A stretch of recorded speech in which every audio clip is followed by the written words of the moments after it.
All right, let's go right into it right now and go ahead and talk about this unbelievable tournament that we just had at the Players Championship. My God, I do not want to hear Brandel Chambly talk about it being the fifth major anymore because he makes some solid points, but I just don't want to listen to it. So we're going to go ahead and see Justin Thomas right here, right now, getting his 14th career PGA Tour win, coming from behind, coming from the second group in here, shooting a 4 under 68 on the day to be able to catch Lee Westwood and Bryson in the early group. I just gotta say, I kind of counted out Justin Thomas after the first day when he did not have a good day. Looked like he was going to be on the cut line with basically all of the other big names this week, which was absolutely insane. But he came in and he just, from day two on, just an absolute masterclass here. Crushed it. I was sitting there like, uh-oh, he's coming in hot. He's coming in good. He's playing great. And there were just times out there when it seemed like everyone else was falling apart and he was just turning it on. Like that hole 18, that tee shot where everyone else, I feel like, would have gone right into the water. And his drive was just being beautiful and nice little right to left. Kept going a little bit, and it stopped right in the middle of the fairway, about 2 feet away from the water. It was just pretty impressive. I'll tell you, it was a low draw on both. He did it Saturday and Sunday, low stinging draw, and thank God the shape of the hole was like a J, because his hook was, he just got it out there enough where it followed the precise flight path of his ball. It was a little scary, but boy oh boy, it was huge when he did it. You saw him with his caddy after the one on Sunday, right? He was, my God, just laughing, just being like, how did that stay in? And thank God it did. The biggest sigh of relief. Oh my, Jesus Christ. But that's what's great about TPC, though. A lot of water balls. It's fun to watch. It is hysterical to watch, and being able to see him do that when other guys like Rory and Xander and pretty much everyone else who tried to play that right to left, water 99 out of 100 times that week. And Justin Thomas got away with it, not just once, but twice. It was an unbelievable event to watch. I was really happy to see JT kind of come out and have these big shots down the line, because it's been a little bit of a rough year for him so far. Obviously, getting into that little controversy at the beginning of the year where he said a very bad word and got dropped by Polo Ralph Lauren, which he deserved to be. There's no room in golf for stuff like that. But at the same time, coming out, profusely apologizing, learning his lesson. And a couple weeks back, too, his grandfather, who was a huge inspiration to him, really helped him in the game of golf as well, passing away. And him actually kind of sticking it out and playing through that round after he found out that his grandfather died. It was really big for him to kind of get back on this, because he was a little bit more up and down over these past couple of weeks. But I was really happy to see him kind of, when you're struggling a little bit on Thursday, really pick it up after. Oh yeah, and that for your first point was the little controversy. Just the first one was a little, but I'm talking about obviously no excuse for that, no excuse. He even said it. He said he learned his lesson. Glad he's back out there. Glad that didn't shun him for the rest of his life. People make mistakes. That's for damn sure. But talk about timing. He got rid of that polo sponsorship, and who wants a big huge horse on there walking around the golf course? You know what I mean? Let's talk about new sponsors right now. What's the best sponsor possible that he could do? You know what I mean? Couldn't agree more with you there, Tim. Couldn't agree more. Hack golf, that's right. It's Sonny, if you're listening to this, get JT some hack golf stuff. And then obviously, it's terrible news about his grandfather. And of course, they had to ask it in the post interview, and of course it's getting them all choked up like that. But yeah, terrible news about his grandfather. I think that people know Justin Thomas overall is a good guy. I think, like Timmy said, he makes mistakes, and JT to be able to come back like this and win in a fashion like this, he's obviously he's a very level-headed kid, and he's still so young. You know, it's good to see him step back in the winner's circle. No, I completely agree with that. And at 27 years old, he's got 14 PGA Tour victories already. Like, I remember when he was coming up, it was, Jordan Spieth, like his best friend, one of his best friends growing up, and it was going to be him and Ricky Fowler and like all these other guys. And they were like, well, Justin Thomas might get there one day. And he's been smashing the rest of that group so far. Yeah. Just like absolutely been on a tear the last couple of years, and really showing that, his game's working, where he's not the longest hitter. And, Rory even coming out and saying that the reason why he's been struggling recently is he's trying to do what Bryson is doing, and it's just not working for him. Justin never did that. Justin's always played that type of, he's a longer hitter, but he's not a super long hitter. But at the same time, it's consistency, it's ball striking, accuracy. Dude's a master with the irons, like those nice little Titleist irons right there. He's got them going like crazy right now. And I just think it's one of those things where he's going to obviously continue this going. I am not giving him a major title for this. He has one. He does not have two Brandel Champley. He does not have two any of the rest of you people who say the Players is a fifth major. Not yet. Not yet. Maybe one day, but not that. No way. No way. It has. It's one of those things where it barks like a dog. It quacks like a duck. Whatever the stupid saying is, it has all of the makings of a major. But when someone says how many majors, or do you count it a one in the majors mark? Absolutely not. I'm only doing the Masters. I'm only doing PGA, British, and what's the other one? The U.S. Open. Of course, the hardest tournament in the world. Everybody knows the Masters starts off the major stretch. I mean, I know that was changed a couple years ago, right? Because Players was moved. The Players used to be in May, and the PGA used to be in August or September. Yeah, so they moved the Players from May to March, Masters in April, PGA in May, US in June, British Open July. And yes, I do call it the Open once in a while. So for all of our listeners over in the UK and Ireland, we do call it the Open once in a while. We'll call it the Open when we get there, but sometimes it's just easier. It is the Open. It is the Open, but sometimes it's just easier to call it the British Open on this stuff. So, but actually someone who really struggles at the British Open is Justin Thomas. But back to the winner. Unbelievable play from him. I felt as though, like I said before, perfect course for him, where it's ball striking is needed, the accuracy is needed, and he was just able to kind of get over that hump and walk away with $2.7 million from this event. Biggest purse on the tour. I know, it's crazy. It's WAD Wednesday, right? They all come in. The checks come in on Wednesdays for these guys. Oh, that's right.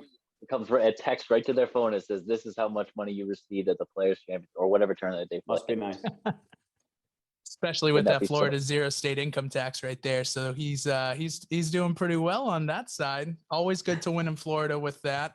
Probably not the best to win up here when we're all up in Massachusetts. May not be the best tournaments to win up here, so you can skip those. But I mean, an unbelievable event for him. And kind of going back through everyone else, Lee Westwood, little bit of resurgence for the most finely aged whiskey on the PGA Tour right now. The Englishman himself playing alongside his now nemesis, Bryson DeChambeau, had the 54-hole lead again and couldn't hold it. Now, this is something where I'm looking at and I'm getting a little nervous. Like, are we seeing like old peak Lee Westwood, where he's always a bridesmaid and never the bride? And, even though he had a great event, do we start talking about, is he kind of choking away these 54-hole leads now that it's been two in a row? Whatever the the outcome is of all of these. There's a difference between old Lee and new Lee. Is that old Lee? I love to hate him. I love to watch him choke. But now we gotta get him a W, my friends. We have to see him win. We have to. Oh my God! I mean, and I didn't get what you meant. You know, what you said. You were just saying a finely aged whiskey, but just watching him, you know, strut around the golf course with his, you know, just happy.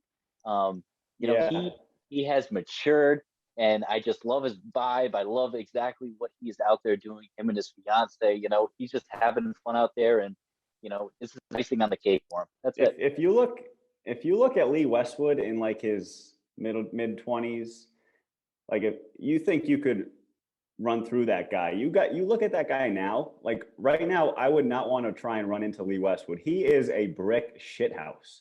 Like he looks like he honestly looks like he's stronger than ever. And, bro, when he was in his late 20s, he looked like me. He was a little chubby guy. He was getting up there.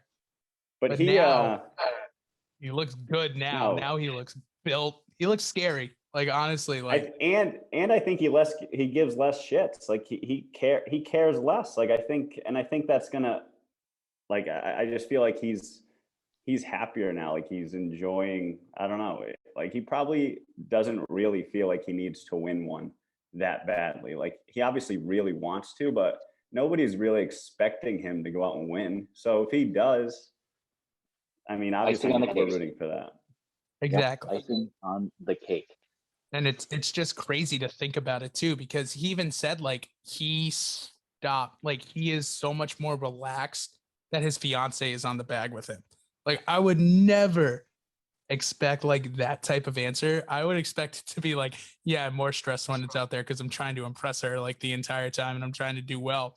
But I think he's just kind of in that state of mind right now where he's our version of Colin Montgomery. You know, he's out there. He's just like, if I get one now, like I'm 45 years old, I think he is. You know, he's up there.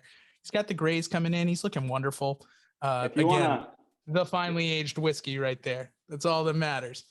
If you want to listen to him on a good podcast, the McKellar podcast, it's good shit. And they're back. They kind of took a break, but they're doing podcasts now. And there's I think a New York Times writer's now replacing one of the co-hosts. But no, Lee Westwood is interviewed in a McKellar podcast a couple like months. I think it might have been during COVID, and you just get to hear him tell you that he cares. Like he's happier. I don't know. You can kind of hear it in his voice. No kidding. Well, that's good to go. I have to go check that out. So let me ask you guys a question. Speaking of him and his wife and his eldest, I'm thinking about this. How do you think that this would work for someone like even though JT is a great golfer, would it work for having to have his girlfriend on the bag? And the reason why I'm asking this is because I think Lee Westwood is in a perfect spot in his life where he has played every golf course at least once, twice. He has the experience. He knows how to handle himself. He knows his strengths, his weaknesses. He has aged like a fine whiskey. So much so that he doesn't need a caddy to do this. He is just playing his game. He's just relying on himself and going out there again, and just having a ball. He's playing golf. I don't think anyone like JT or Jordan Spieth, they need their caddies to provide that extra push for the lack of experience that they have. What do you guys think? I don't know. Also, by the way, he's 47. Like, what? I'm driving that boat right there with you, Tim. I'm right alongside you. I think at Bryceburg. I think at 47 years old, he has no the last fuck he gave about like being as good as he is right now was probably 5 years ago. You know what I mean? I think right now he's just kind of in his own zone, probably waiting until he's 50 to get on that Champions Tour vibe. And Timmy, I'm way in on his if he and his wife, or is it his wife or girlfriend? Fiance, I think it's technically fiance, but fiance. If girlfriend. If they're doing the damn thing and she's willing and capable and wants to, like, I think that's absolutely a positive. I mean, how can it not be if there's just kind of less of that and he doesn't feel like a guy who would blame someone else, but like he's a guy that would take that, but if he messed up. But yeah, there's no debate in shot making. It's just his shot. What does he want to play? You know, there's no like discussion going on, and he doesn't need that. He has the experience. He has the, he has that. And to have that relationship, and be able to handle emotions, like just, I don't know, obviously she does a good job for it. And hey, he's in contention, so we're talking about him. So he's relevant. Something's working. It's crazy. I mean, this was the guy who ended Tiger Woods' reign as world #1 golfer in 2010 after Tiger had it for what, 7 years, 8 years? Right. Slowed up a little bit, and ever since, I mean, like these past couple of years, he had a second in the Masters in 2016, but I just honestly think he's in a new spot where he just doesn't, he wants to go out there, he wants to play his game, but I don't think he needs the caddies. Like, I don't think he would need a Michael Greller. Like, I think he's at the point in his life where he's like, we're going to go out there and we're going to do our best. If we win, great. If we don't, I'm okay with it. If we'll get a nice little paycheck. Taking him at the Masters. I said it last podcast. I'll say it again. That's a good shout right there, honestly. So not just that, but he takes home another cool 1.635 million, adding on to his 1.1 million last week. He's made 2.7 million is a nice chunk of change for 2 weeks of work. So good for Lee. We love Lee here on the pod. As I say, the finest age whiskey. We're gonna call him that. One day I just hope he listens to it and he's just like, these assholes. He's heard it before. He's heard it. The one asshole with the red beard just calling me a fine aged whiskey 24/7. That's got to stop. It's just got to stop. He's got to love that. Oh, I sure do hope so. Just kind of going through a little bit more of just kind of the top five. We had the lefty, the wonderful Brian Harmon, Savannah, Georgia, born and raised. Plays golf on Hilton Head Island, where I am in the South Carolina once in a while. Big fan. They consider him a local down here. He and the most divisive golfer probably ever, Bryce Campbell, tied for third, 12 under par. Bryson had a 1 under day. He was kind of fine. Obviously, we're going to get into his little mishaps and everyone else's mishaps throughout the week at the Players, but this is a big win. I think this is a big finish for Brian Harmon because this means he gets invited back to the Players next year. He gets invited into a couple other tournaments that he probably would have been invited to. It's great overall for him, and I think it's great for all the lefties out there that can prove that you too can finish tied for third at the Players Championship. Why not win? I don't know if we can. Lefties might not be that good. Finishing out on the top five, we did have Paul Casey, another battle-hardened Englishman who tends to also be the bridesmaid and never the bride. And Taylor Gooch, the young guy coming out, playing well. He had a 6 under round yesterday. On Sunday. So he was tied for the best round on the course and really helped him kind of get up there at 11 under to finish tied fifth. I think it was him, Morikawa, and there were like 2 or 3 other players who also had a nice little -6 round. But overall, yesterday was rough for most of the players. It was a rough day for them. And this is a nice, not new segment, but we are going to introduce some new Duff Daddies into our Duff Daddy Club. A total of 66 balls went into the water at the 17th hole alone this week.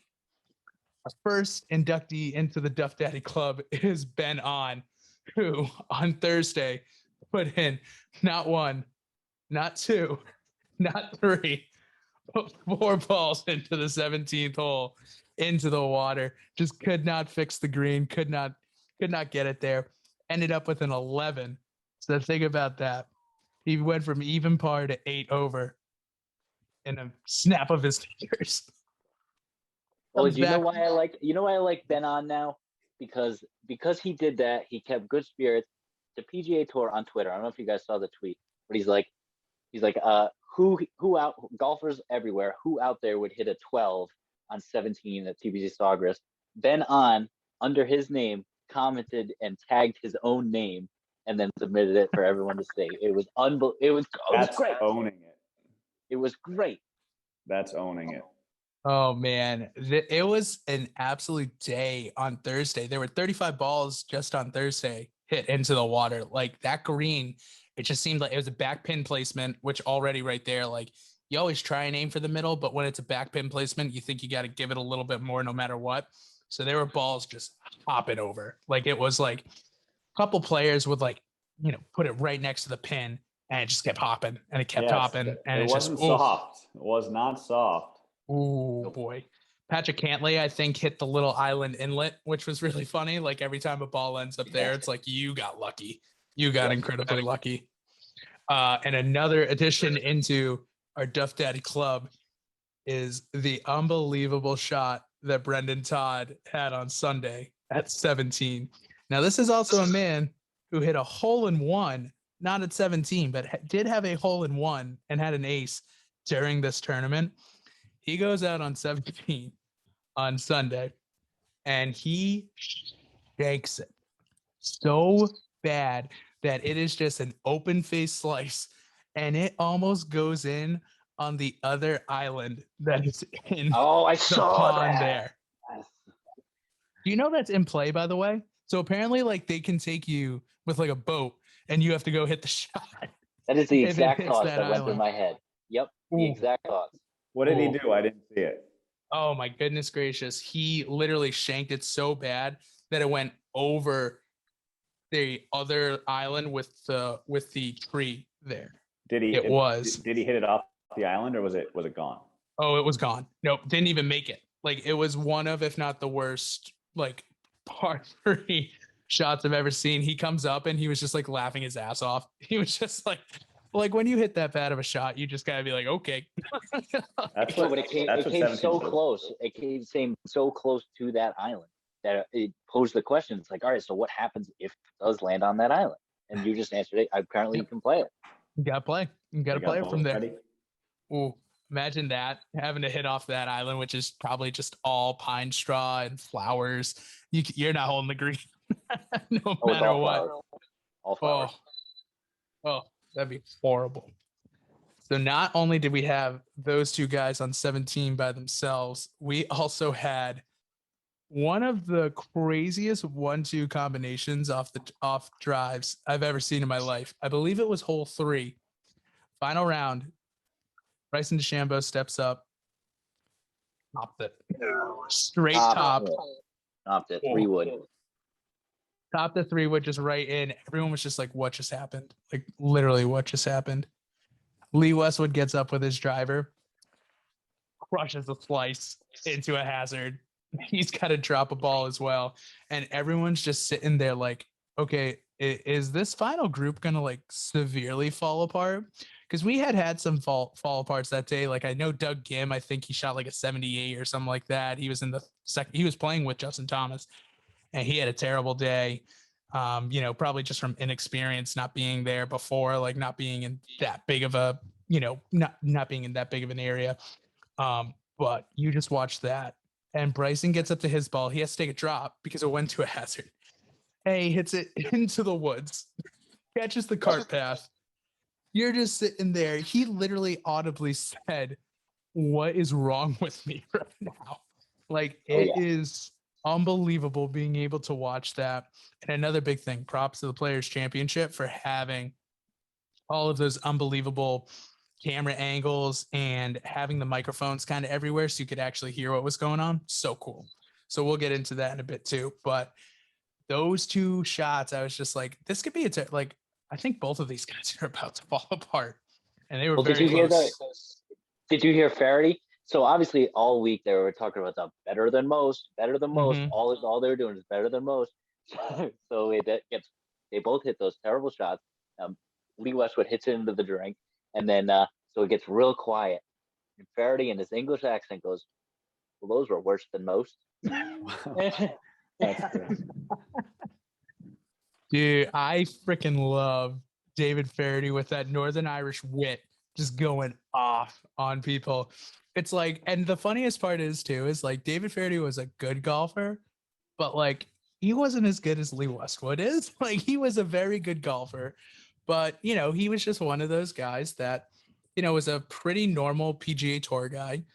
And he's up there and he is just the absolute meanest when it comes to all of that stuff. He gets brutal and he's just so funny and so witty. And it's just so funny to listen to. And yeah, the worst than most, like I giggled. I giggled a little bit. It was unbelievable. Oh my God, worse than most. That was a terrible accent. I'm so sorry. Whoever was listening, that was a brutal impersonation of David Faraday.